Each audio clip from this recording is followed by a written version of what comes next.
Hello and welcome back to King Arthur Pendragon, Week 20, The Fall of Uther. So, yes. Rethoric, I think probably maybe a day or two later, Octa comes to you privately in your room. Mm-hmm. And he says, Rethoric, we have received word from... Oh, I don't want to know before I... Wait. Because I'm going to kill Octa. Hold on. Yeah. If he tells you? I'm going to fucking, I'm going to hug him and then just, burrow into his neck through, So wait. Before... Flashback. Okay. Right before Octa tells me, and this is the end of Rethoric. It's I'm just gonna pull his mouth apart and climb into his body.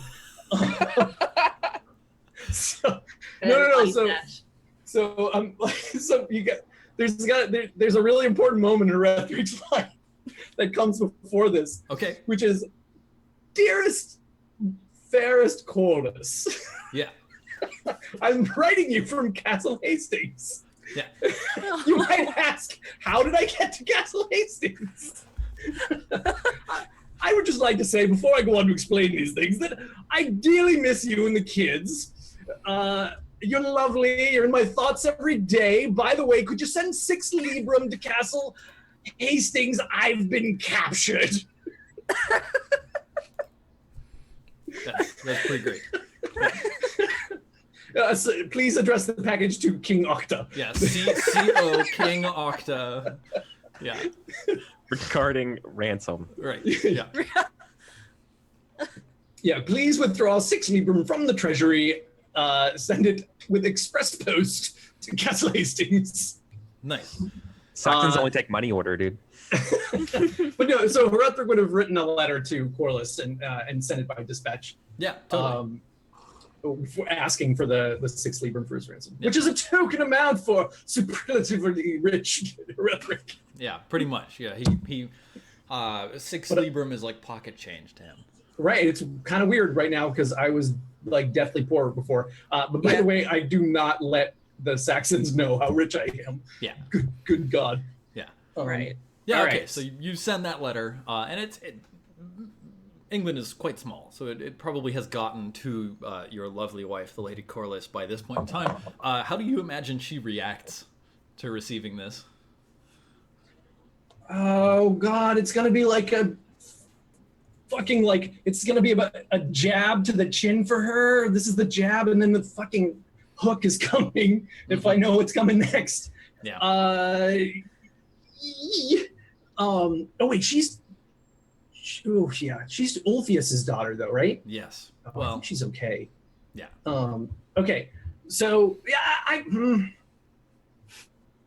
don't know. She's kind of I think she'd laugh at Rethoric. Okay. Right? Based on what the character that you built for her, I think she'd be like, you fucking idiot. Yeah.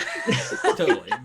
You all dramatic kissing the babies and everything before you go, and you earn glory even? No, you're just captured. She job, just sends back one of those SpongeBob memes. Dear Lady Corliss, can you please send 6 Libra? Yeah, awesome. Yeah, she gets it. She's just like, oh my God. Yeah. She's maybe a little relieved I'm not dead. Yes, maybe I'm it's certain there's a sum of that, but only after her irritation. Yes. So yeah, sort of late on the afternoon of the second day, there's a banging on your door, and it's King Octa, and he opens it. My lord, to what do I owe this direct and most unexpected pleasure? He says, Rethoric, we're releasing you. Has my wife sent the ransom? It has not yet arrived, but I promise it'll come. Then, on what grounds, sir? There's no easy way to tell you what has happened, Rethoric. But your king and your lord, they have both fallen. Like life alert fallen, sir? Or... It is true that they have fallen and cannot get up. Sorry. Sorry, wait, no, Rethric's a little stunned, like, as in, like, I'm sorry, I don't understand. Fallen, they didn't fall in the Battle of St. Albans. Treachery. Has there been another feast? Treachery? Poison is the word, the wine. All who celebrated with King Uther, they fell. Who would commit such a deed? In truth, I do not know. Is he lying to me, Steven? He's not. All right. You use your knightly insight skill. I mean, yeah. He says, in truth, I do not know who would commit such treachery. While I have no love for King Uther and the way he has treated our people over the years, nevertheless, I would rather meet him on the battlefield than see him come to any other end. But your family, your friends, your kingdom, they all need you. It is not proper that I keep you prisoner in waiting for the money when this tragic event has struck. You are too honorable, sir.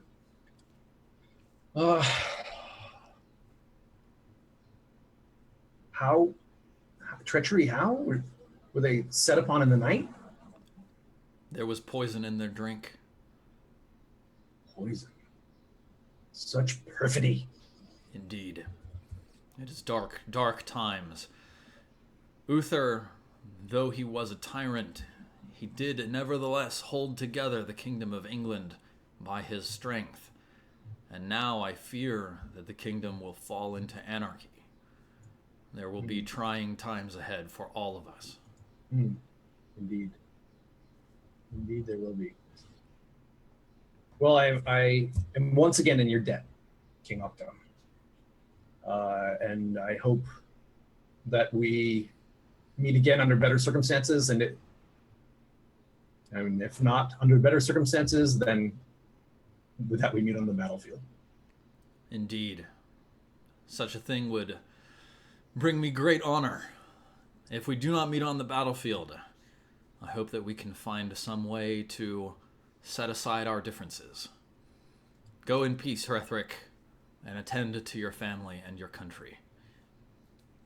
Yeah, I think he leads you to the stables. He gives you a horse. It's not a great horse. It's not the best horse, but it's a horse. Can I make a courtesy check to kind of be friends with King Octa? Absolutely. Yep, buddy. Like, I just I want to like lock it in that, like, all right, yeah, we're buds. Yeah, totally.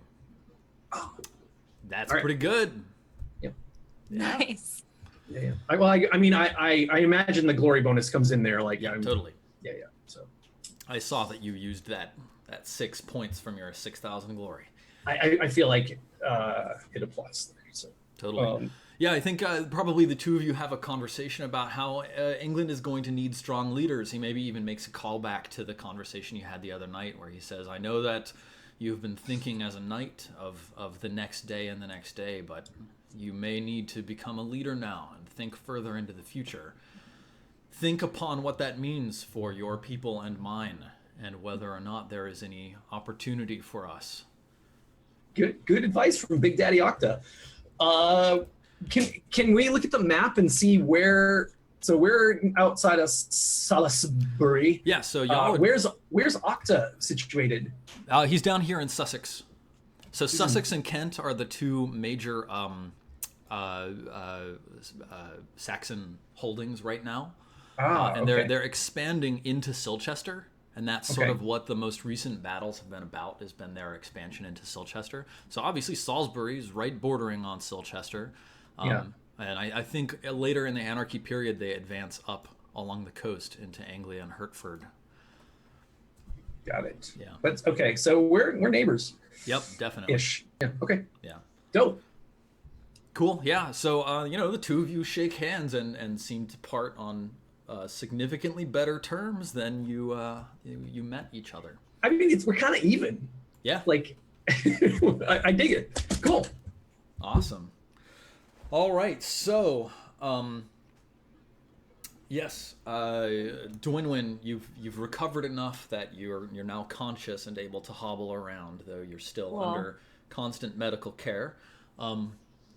In a weird twist of things, the fact that so many folks were poisoned means that there's actually a little more attention to go around to those knights who were wounded and not important enough to be involved in the Great Hall. So you're receiving even better care now. Is there about to be anarchy in the UK? Sorry. While I appreciate the joke, I'm afraid the K is not you just yet. It's very close. Okay. So I'm hobbling around. Like, what do I see? Can I find my friends? Yes, Is anyone here? You find Nidian and Elaine, who have obviously been gravely concerned with your status. Yeah. And like right now, the primary concern on everyone's minds is preparing for the various funerals that need to happen. There's a lot of sort of arguing that has gone on over the past day or so, with various knights asserting their claims to King Uther's throne, and others, sort of dismissing them and saying that's ridiculous. Uther didn't have an heir, and there's no one to guide us. So it would, now it's every noble for themselves. Cool. Yeah. So with Earl Roderick having fallen, where do the three of you put your focus? Well, I'll reveal to Nidian and Elaine the weird vision that I had, while I was dying. Oh yes, let's compare crazy stories here. Yeah. God. Because I think that those things would guide us. I mean, we're all pretty religious people, pagan and Christian and stuff, and there's lots of symbolism. And Merlin literally came to me in a dream, and I killed a dragon. She tells her tale, and I don't know what this means, but it seems like I don't know if it was in my head or if this was actually a message from Merlin. Maybe we should try to find him. Now, Dwynwen, it probably doesn't escape you that the symbol of the Pendragon is a great red dragon. Oh yeah. A premonition, perhaps. I hope that. I don't know what that means. I don't think it's possible that I could have slain Uther in my dreams, but it does seem like he's dead. And Yeah, I didn't want to interrupt you there, but it was just like that thing of as soon as you say that, I'm like, get that poisonous thought out of your mind that you did not have anything to do with this, right? Thank you. You weren't there, right? She feels reassured by your confidence. And then talks about, I guess, the sword in the stone. Was that at the end of the dream? Yeah. And then didn't you guys have a sword thing? Yeah. We had a sword thing. Yeah. Elaine, Elaine, I just love that Elaine was like inebriated for this. That's my favorite part. She's drunk. She's like, did that happen? Was I drunk? Yeah. No, she tells Dwyn all about the Lady of the Lake and the whole experience of like feeling like I was about to drown, and then all of a sudden being lifted up and taken to this white tower and placing the sword in what felt to be a safe place for it to stay until it was, for whatever reason, necessary. Well, that's weird. I don't know what we should do next. Well, that's weird. Yeah. So like the two most pressing sort of things are funerals, Uther's and Roderick's. So right. Uther being the former High King candidate, not a whole lot of people are really attending to Uther's needs post death. He's being taken away to Stonehenge. Okay. And of course there's Roderick, which Sir Lycus is there and with you all. Yeah. And he's trying to sort of guide Earl Roderick's body. Actually, both Earl Roderick and Uther's body are being borne off to Salisbury to be displayed there as the seat of Uther's power in Logris. Sure. I mean, we would probably go to Roderick's funeral. Okay, cool. Oh yeah.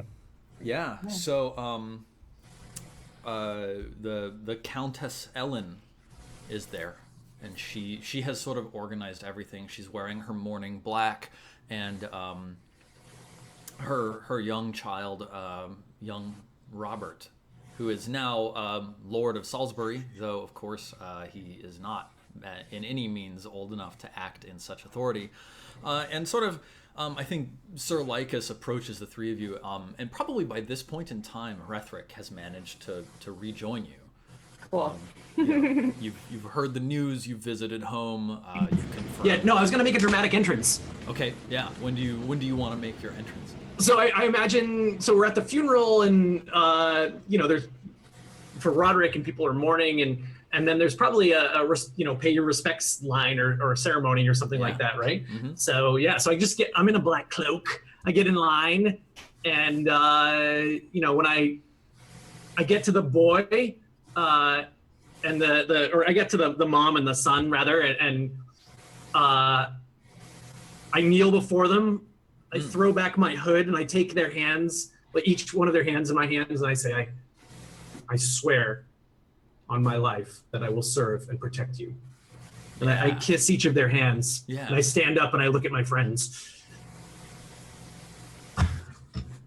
And it's Rethoric. That's great. There I am. And I Buddies. think there's been a little bit Bum, of bum, bum. like there hasn't really been like obvious disagreement about how to handle sort of like the situation with Lord Roderick's house, but nobody's really come out and said I'm declaring fealty to Countess Ellen and then to Lord Robert once he comes of age.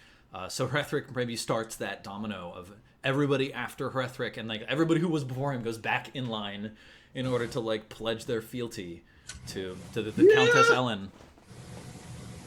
Yeah. Rethoric can't be without a lord. Yeah. Gotta have a lord. Yeah. Yeah, Dwin does the same, and then afterwards embraces Rethoric in his return. Yeah. I Good think to see you're alive, Dwin. Sir Lycus See, comes you're up alive, to you, Rethoric. Rethoric, and gives you a big old bear hug. Hey, you're alive? He I thought you- nods. I guess no wine can kill you, huh? He grins sheepishly. He says, I was invited to join the king in his great hall, but I confess my failure to recover you from the battlefield left me in poor spirits. I sat alone in the stables with a skin of mead. Let that be the last time we do not share a table together after a victory. Yes. And he claps you on the shoulder, and he bear hugs you, and then he says, yes, and then he throws you to the ground. Oh, I tickle him. Did Ulfius attend the ceremony too? You will be needing to attend to another funeral, Rethoric. Oh, interesting. Change things up, buddy. Whoa, dude, that's not a bad funeral to attend, though. Holy shit. Yeah. All right. So, Earl Roderick's funeral proceeds beautifully, and he's buried under the cathedral in Salisbury. Each of you earn 25 glory for attending Roderick's funeral. And then each of you receives very shortly a missive inviting you to attend Uther's funeral as well. I guess we should go. Yeah, we absolutely have. Hey, Steven, not that I'm a glory hound or anything, but do I get bonus glory for being the first to declare for Ellen and the son? I'll give you 10 glory for that, sure. Yeah, buddy. And I will give Dwinwyn 10 glory for slaying the dragon. I will give Elaine 10 glory for placing Excalibur in the hands of Arthur. And Nidian is sad in the corner. I'm okay. Oh, Cool. Yeah, so you've all received missives inviting you to attend Uther's funeral, and you decide to attend? Yeah. Oh, absolutely. Yeah. Yeah, he is buried in Stonehenge, between his brother Ambrosius and his son Madoc. And it's kind of a combined funeral of both Christian and pagan. There's a set of druids at Stonehenge who attend the service, as well as the Bishop Dubricus, Yeah. who spoke for you at the trial of treason. Yes, and it's very sad, and it's actually very poorly attended.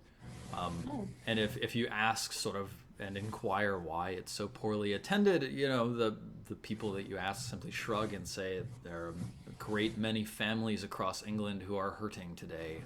They have their own sorrows to attend to. And the house of Uther is fallen. There is no particular consequence for failing to pay respects, and so that's the situation. Yes, so for attending King Uther's funeral, each of you earn 100 glory. Yeah. Whoa. And then, Sweet. is there anything else any of you want to manage in the year 495? Well, I need to attend my stepdad's funeral. I need to attend to Corliss in general. Like, I obviously comfort her in this terrible time, and we got to go attend to her family and the funeral and whatever other responsibilities that she must now take on in this trying time. Yeah, so for a woman who is so often so brash and bold, she's actually quite subdued at the death of her father. She's very sad. She's wearing simple black mourning clothes. I figure probably they have a service for Duke Ulfius in the cathedral as well.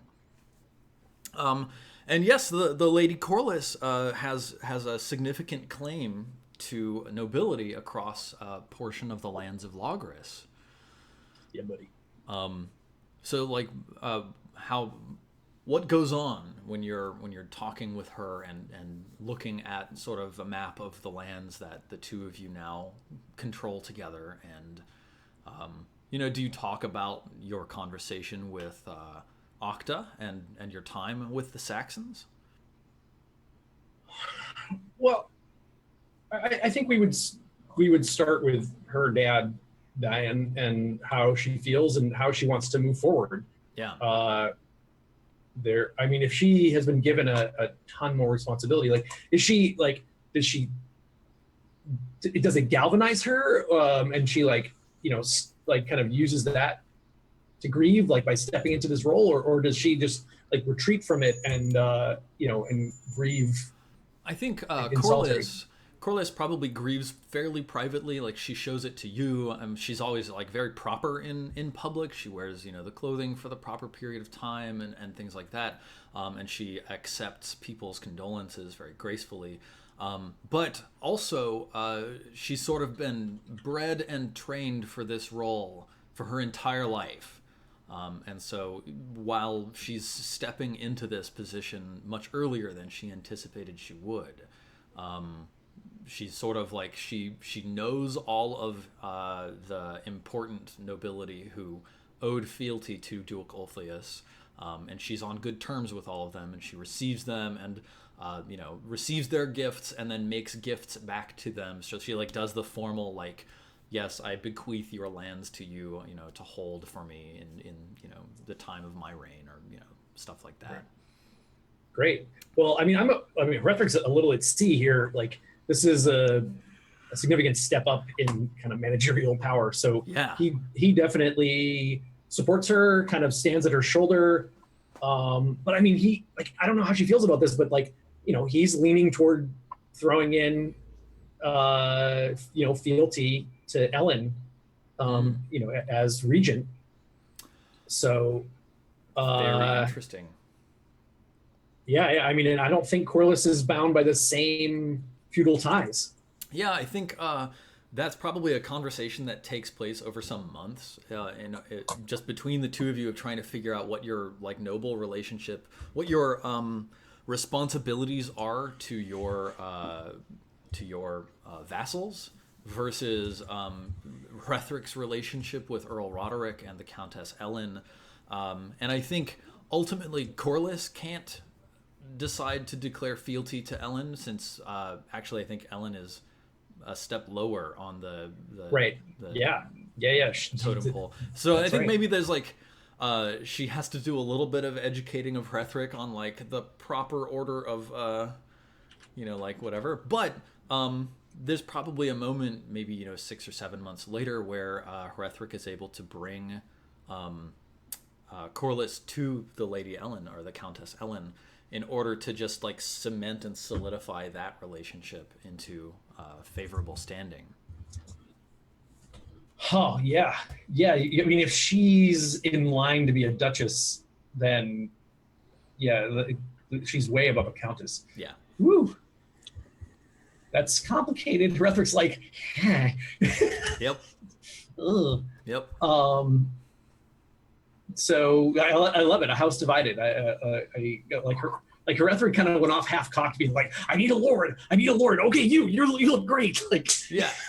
And then he was like, "Wait, I'm the lord." Right. Yeah. I could have sworn fealty to my wife. Yeah. Yeah. Yeah. You're like a duckling. You have to imprint. Right. Like, okay, so that's cool. I mean, so Rethric's life becomes exponentially more complicated. Way more complicated. Nidian, what about you? How do you handle all of this? Of course, you've got the Lady Jenna, who's very distraught over losing her father.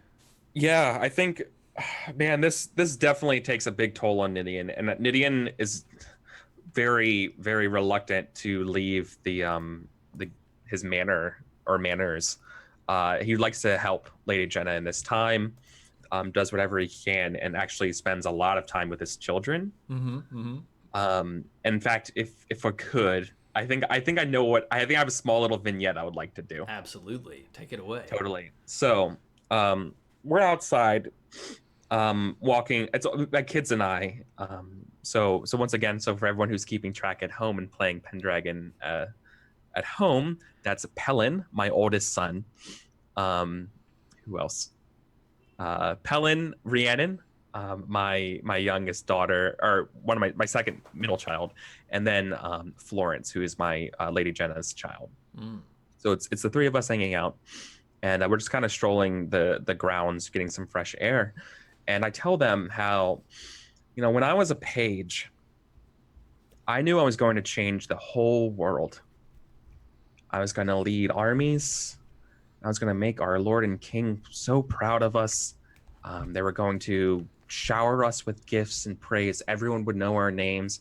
And I look at my kids and say, and your bellies would never know the hunger that I felt when I was growing up.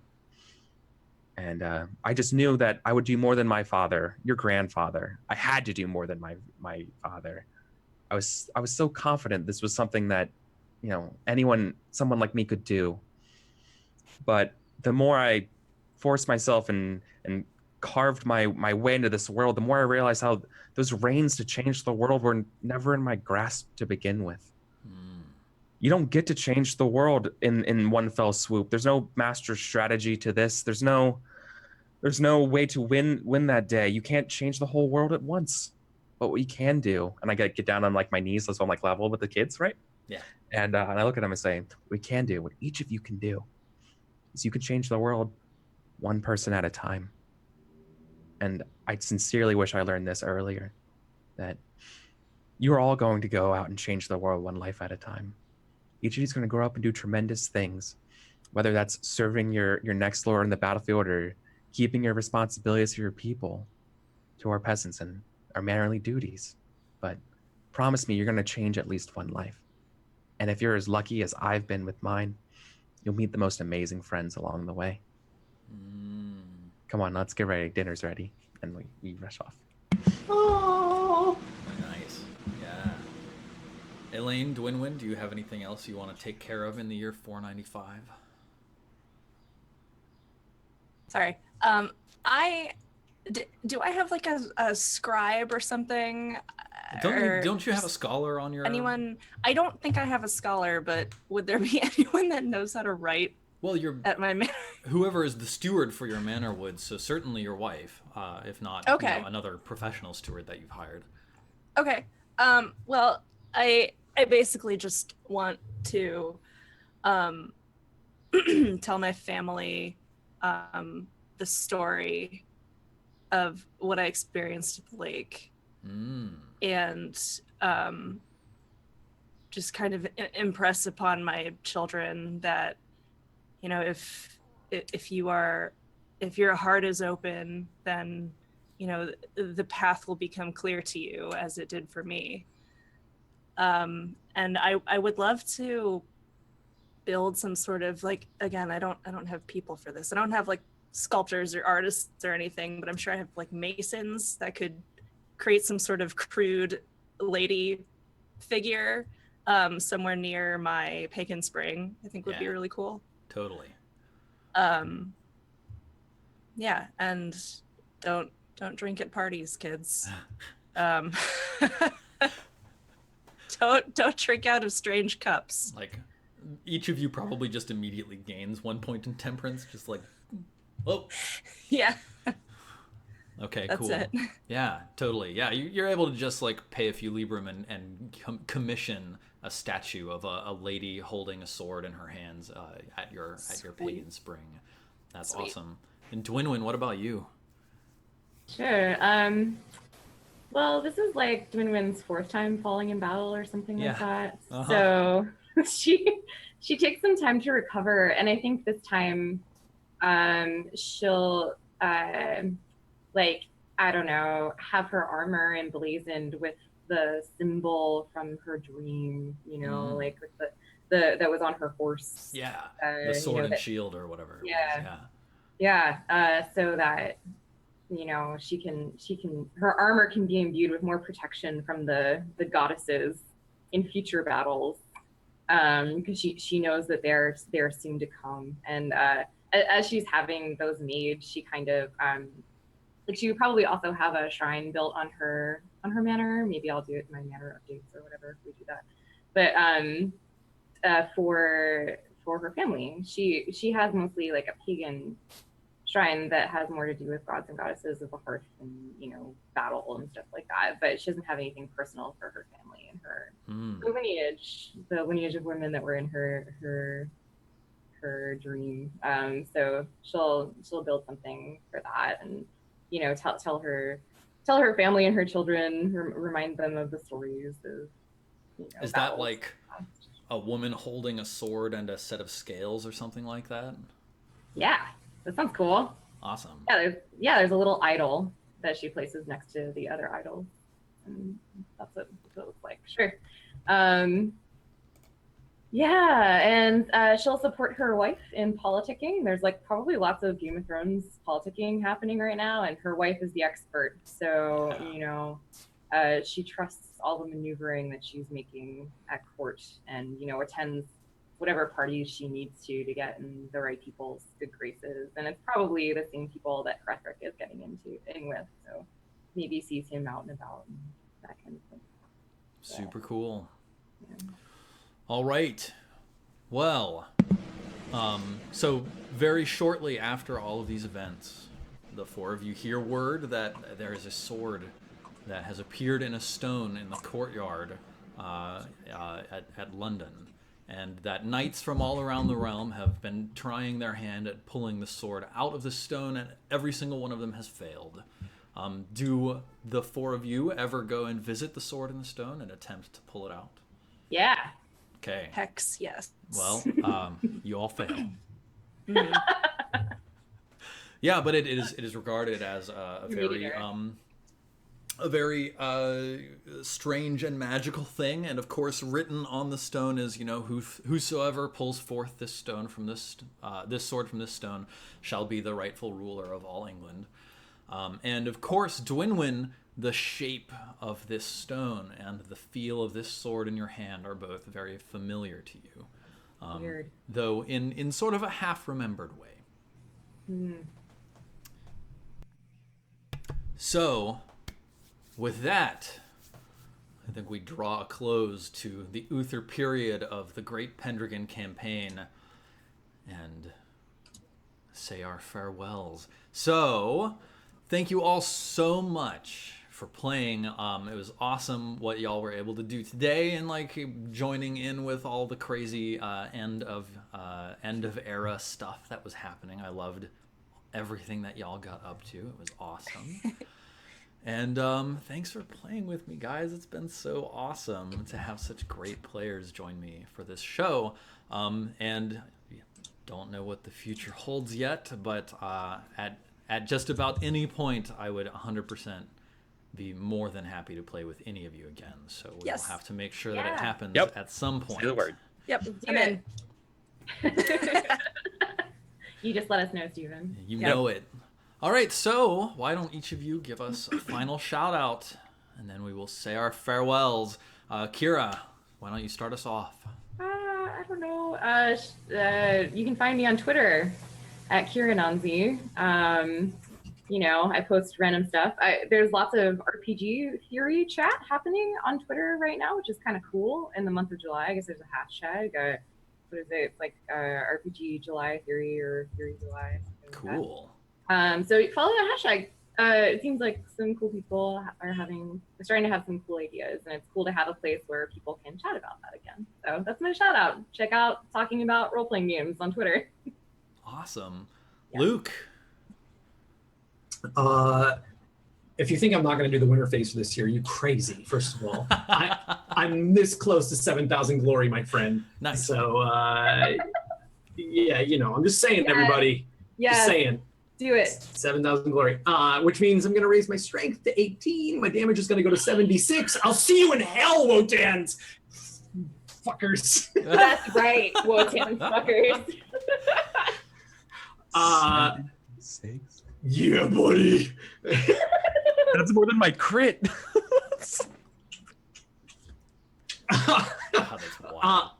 So I am also helping my friend Rob Bull run a Kickstarter project for a game called Misspent Youth. Oh, I do.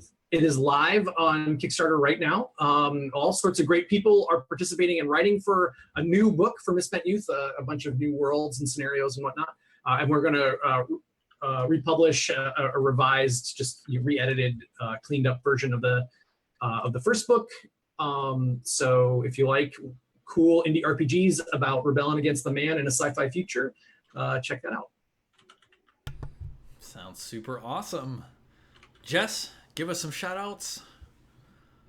Hi, sorry, my throat is scratchy. I'm Jess. I am sold on the internet. I don't know what I'm doing. I think I have a couple potential shows in the pipeline for later in the summer and into the fall. So you know the drill. Follow me on Twitter to find out when that happens. And go to my website, selden.com, if you ever want to know anything about me. I'm in the process of adding a page on my site that's literally just a list of links to every playlist, every VOD that I've ever been on. Yeah. So, yeah, my compendium will be there. I love you guys. This was an awesome game. Thank you so much for having me. I love you. Yay. Terrible heart shape from hands. There. And Eric, give us a shout out. Thank you, Steven. I'm Eric Vulgaris on Twitter, Twitch, and YouTube. You can join me on Sundays as my Burning Wheel Sundays. I play Burning Crowns at 11. This is PT. And then Mouse Guards at 5. So that's Burning Crowns at 11, and then Whiskers and Whiskey at 5. Then Tuesday is Once Upon a Games, and that's my story game streams. And this week we're doing Across the Endless Sea, which was made by my friend Luke, who's in Australia. And it's a really fun game about journeys and travels and communities. It's really, really fun. And the guy just released the game. Hopefully you guys check that out. And then, of course, on Wednesdays is Misclicks D&D Risen, which is hosted over at Wizards of the Coast at twitch.tv/D&D at 4 p.m.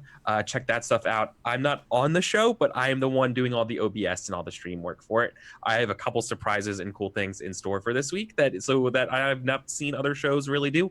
So I'm really excited to bring that into the fray. So if you want to see some cool stuff, check that out. Also, really cool players. You might see someone else there. So I don't know, just a thing. Yeah. So yes, if you want to see more of me on the internet in the coming weeks, definitely check out Misclick's D&D Risen, where I played Jorm Eldwine, a cleric of Tyr. That's at 4 p.m. PST at twitch.tv/DND. Thank you so much to all of you for watching for these 20 episodes of King Arthur Pendragon, the Great Pendragon Campaign, Book 1, The Fall of Uther. It's been a real blast, and I'm sad to put it on hiatus now, but I will have exciting news to share with you about why in the coming weeks. So, I hope I will see more of you in the future. And that's it for today. Thanks, everybody. Thanks, y'all.